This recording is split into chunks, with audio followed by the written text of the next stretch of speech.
Hi, I'm Rebecca Carter, and my family never let me forget that I was the one they thought was beneath them. My sister flaunted her wealth and power, while I was mocked and humiliated. But the day they laughed at me for a worthless gift was the day their world turned upside down. The crystal wine glasses clinked together, a sound that always felt too sharp in my parents' formal dining room. It was my 30th birthday, but the celebration wasn't for me. It was for my sister, Vanessa. It was always for Vanessa. Before we dive in, make sure to like this video, subscribe to the channel, and drop a comment below telling me, where in the world are you watching from? I love seeing how far this story travels. And this one, she said, swiping through photos on her oversized phone, is the Aspen property. The view from the master bedroom is just to die for. You can see the entire mountain range. My mother leaned in, her eyes wide with admiration. Oh, Vanessa, it's exquisite. Your third home. I can't believe it. Well, you have to invest your money somewhere, Vanessa said with a casual shrug, as if buying multi-million-dollar estates was like choosing a brand of cereal at the grocery store.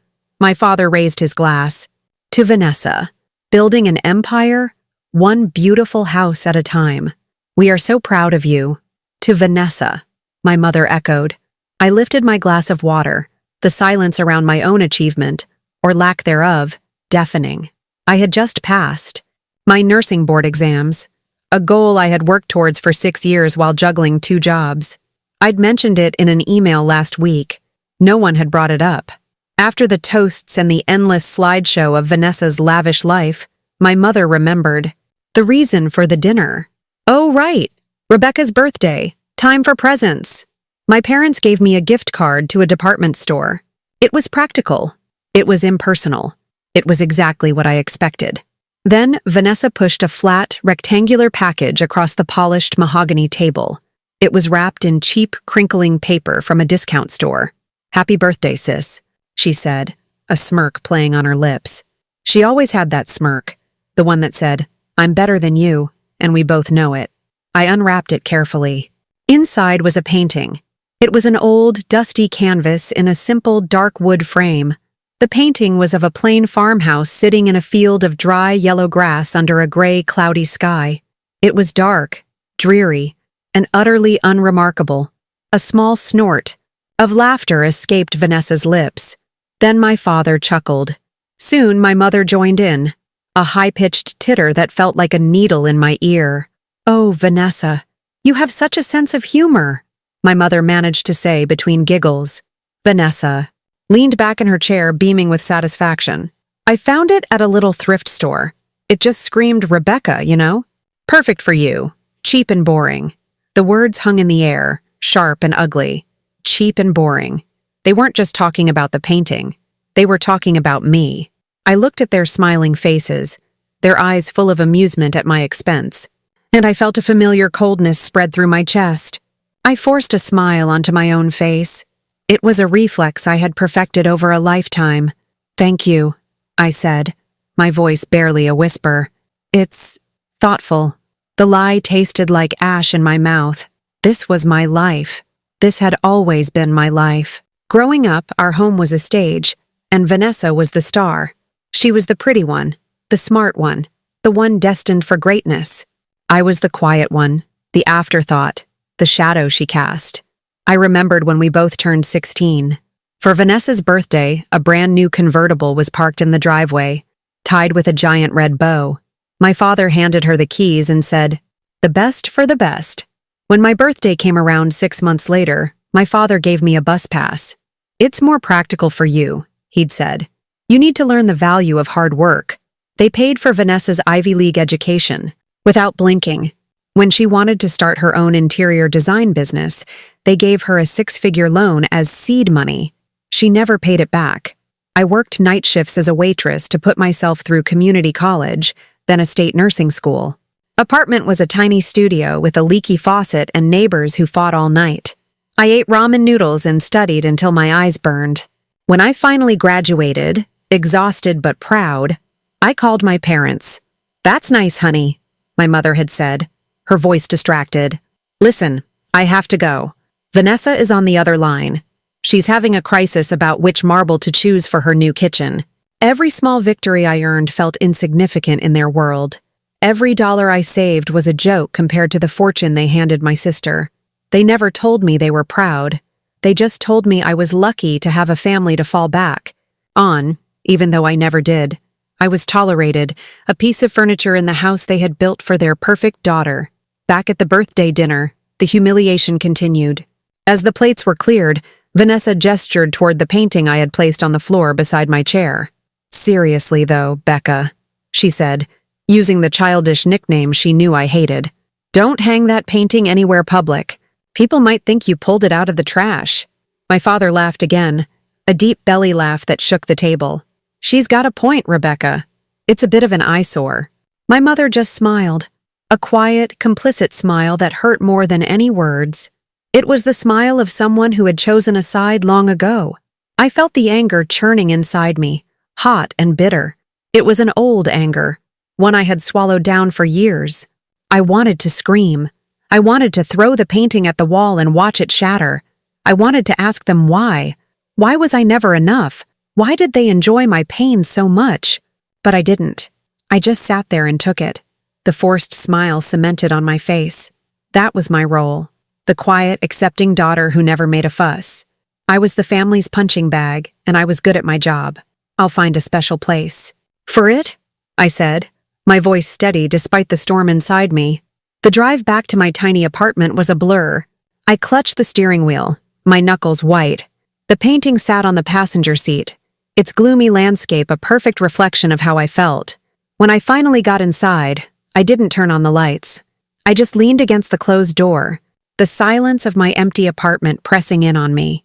I had spent my whole life trying to earn their love, their approval, their respect. I had worked so hard, hoping that one day they would look at me and see something worthwhile. But tonight, I realized the truth. They would never see me. They didn't want to.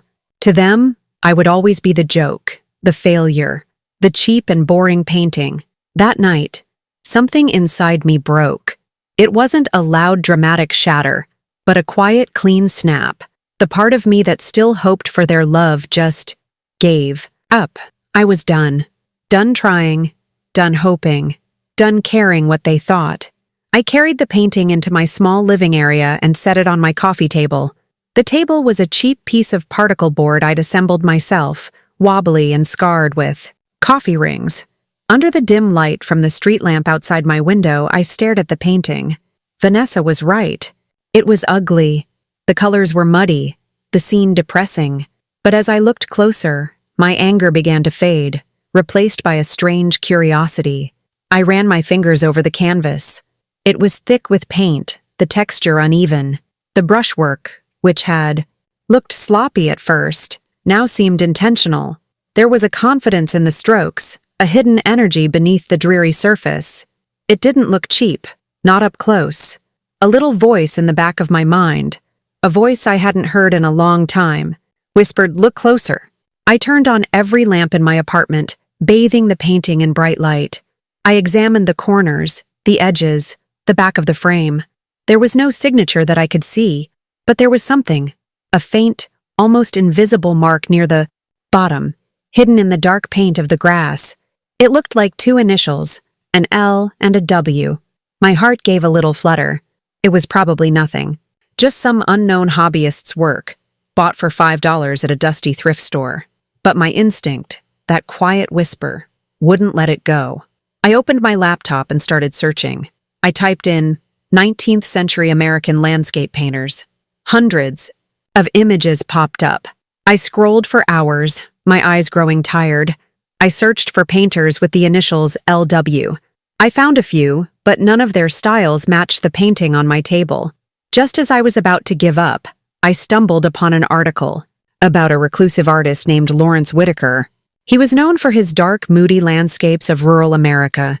He rarely signed his full name, often just using his initials. The article said that most of his work was thought to be lost or privately owned, and that his paintings were incredibly rare. My breath caught in my throat. I pulled up an image of one of his known works, a painting of a stormy sea. The style was different, but the brushwork, it was the same thick application of paint, the same confident, almost aggressive strokes. The same feeling of hidden energy. My hands were shaking. It couldn't be. It was impossible. This was a joke gift, a piece of trash meant to humiliate me. But what if it wasn't? The next morning, my mind was racing. I felt like I was living in a dream. I found a website for a certified art appraiser in the city. With a trembling finger, I filled out the contact form, attached a few high-resolution photos of the painting, and hit send. I told them I had inherited it and knew nothing about its origins. Dear Ms. Carter, thank you for your submission. The piece you have is intriguing. While we cannot make a definitive assessment from photographs alone, the brushwork and style are highly characteristic of Lawrence Whitaker. If it is authentic, it would be a significant find, as his farmhouse period works are exceptionally rare. We would like to schedule an in-person examination at your earliest convenience. I read the email 3 times. A significant find. Exceptionally rare. The words swam before my eyes. I scheduled an appointment for the following week. The day of the appraisal felt surreal. I wrapped the painting in an old clean blanket and took a taxi to a fancy building uptown. The appraiser was an older man with kind eyes and gentle hands. He took the painting from me and placed it on a velvet-covered easel under a bright light. He examined it with a magnifying glass, looked at the back of the canvas, and spent a long time just staring at it in silence. I sat there, my hands clasped so tightly in my lap that my knuckles were white. The silence in the room was so loud, it was ringing in my ears. Finally he turned to me, his expression unreadable. "Where did you say you got this?" he asked softly. "It was a gift," I said, my voice hoarse. He nodded slowly. "Well, it's quite a gift." He took a deep breath. "Ms. Carter, this is without a doubt an original Lawrence Whitaker, from what we call his lost years. Around 1885. It's a masterpiece. We haven't seen one from this period come to market in over 50 years. I couldn't speak. I just stared at him. "In its current condition," he continued, "I would estimate its auction value to be somewhere in the range of $20 to $25 million. $25 million. The number didn't even sound real. It was an amount of money I couldn't comprehend. It was more money than my entire family, with all their bragging and their luxury estates, had probably ever seen in one place.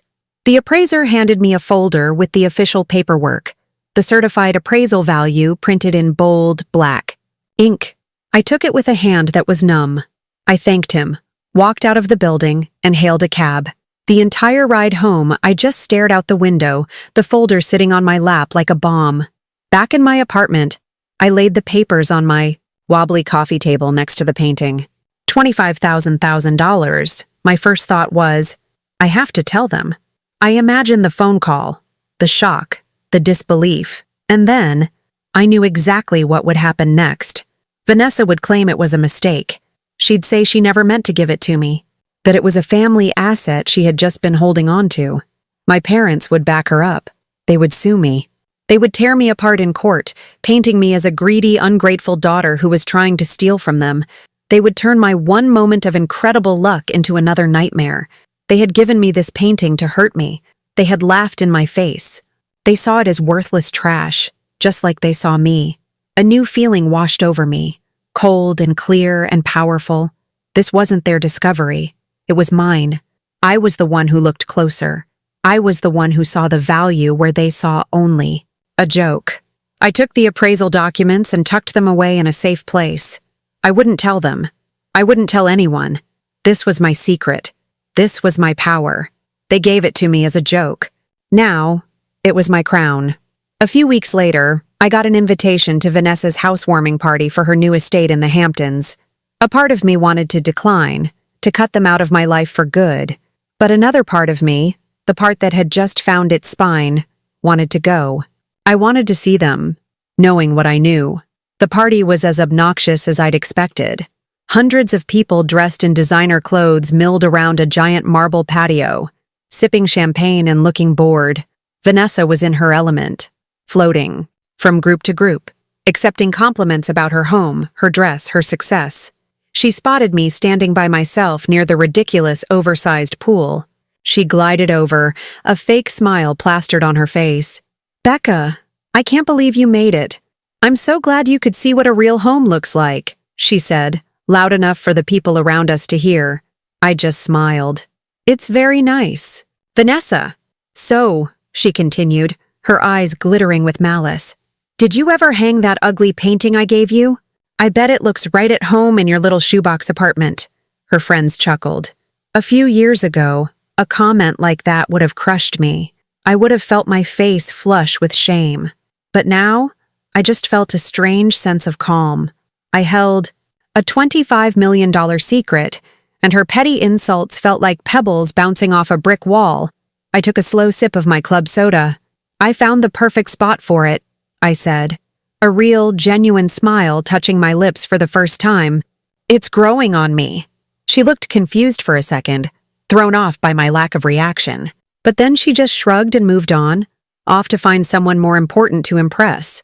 I stood there for a few more minutes, watching her, and I felt nothing but pity. She had all this, the houses, the money, the fake friends, but she was so empty inside. Her happiness depended on making other people feel small. My happiness was now entirely my own. I didn't sell the painting right away. For months, it was my silent companion. I spent my days working at the hospital, saving lives, doing a job that mattered. And I spent my nights knowing that I had a secret that could change everything. The knowledge was its own kind of wealth. Then, I was contacted by a curator from a major art museum. The appraiser had, with my permission, discreetly let the art world know that a lost Whitaker had been found. The museum wanted to feature it in an upcoming exhibition on American landscape. Masters. It was the perfect way. The night of the exhibition opening was a blur of flashing cameras and important people. I stood beside my painting, which now hung on a pristine white wall, perfectly lit, looking like the masterpiece it was. It was no longer dark and dreary. It was profound and full of emotion. People spoke about it in hushed, reverent tones, and there I was, next to it. Rebecca Carter, the owner. Not the daughter, not the sister, not the failure. Me. The news broke the next day. It was everywhere. Rare $25 million masterpiece unearthed in private collection of New York nurse. My picture was in the papers, on the news websites, on TV. There I was, standing proudly beside the trash my family had given me. I didn't have to call them. I knew they would see it. The phone rang that afternoon. It was Vanessa. I almost didn't answer, but I knew I had to. This was the final scene. "Rebecca!" she shrieked, her voice shrill and ugly. There was no greeting, no preamble. "What is this? What have you done?" "I'm not sure what you mean," I said calmly. "The painting. The news. They're saying it's worth $25 million. That's a lie, right? It's some kind of sick joke." "It's no joke." "Vanessa," I replied, my voice even. "It's all true." There was a choked sound on the other end of the line. "No, no way. That painting was mine. I bought it. You have to give it back. That money belongs to the family." I could hear my father yelling in the background, my mother sobbing. The chaos was exactly as I had pictured it, but I felt nothing. No anger, no fear. Just a quiet finality. "That should have been mine," Vanessa finally screamed, her voice cracking with rage and disbelief. We were in a coffee shop a few days later. She had demanded to see me. Her face was pale and blotchy, her expensive clothes looking rumpled. She looked smaller somehow. "You stole it from me," she hissed, her voice low. People at the next table looked over. I took a sip of my coffee and looked her straight in the eye. "I didn't steal anything," I said, my voice clear and steady. "You gave it to me on my birthday. You tossed it across the table like it was garbage." I leaned in slightly. "Remember? Trash to treasure." The color drained from her face. Her arrogance, the armor she had worn her entire life, crumbled. For the first time, I saw my sister look truly, utterly defeated. There was nothing she could say, no argument she could make. She had done it to herself, in front of witnesses who had laughed along with her. She had handed me my freedom on a silver platter. I sold the painting a month later to a private collector. The money that appeared in my bank account was staggering. A number with so many zeros it looked like a mistake. I didn't buy 3 luxury estates. I didn't buy a new car or a designer wardrobe.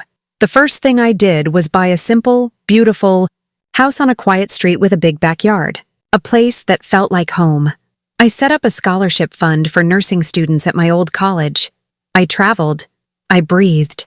I am sitting in my new dining room now. The sun is streaming through the window, and the only sound is the ticking of a clock on the wall. It's peaceful. There are no shadows here, no judgment, no laughter at my expense. I finally have a life that is completely my own, built not with their money or their approval, but with the punchline of their cruelest joke. Sometimes the gift they mock, the one they think defines your worthlessness, is the one that ends up crowning you. If you've ever been underestimated, remember, silence is power. Your moment will come. Drop a comment, like, and subscribe for more stories where poetic justice finds its way.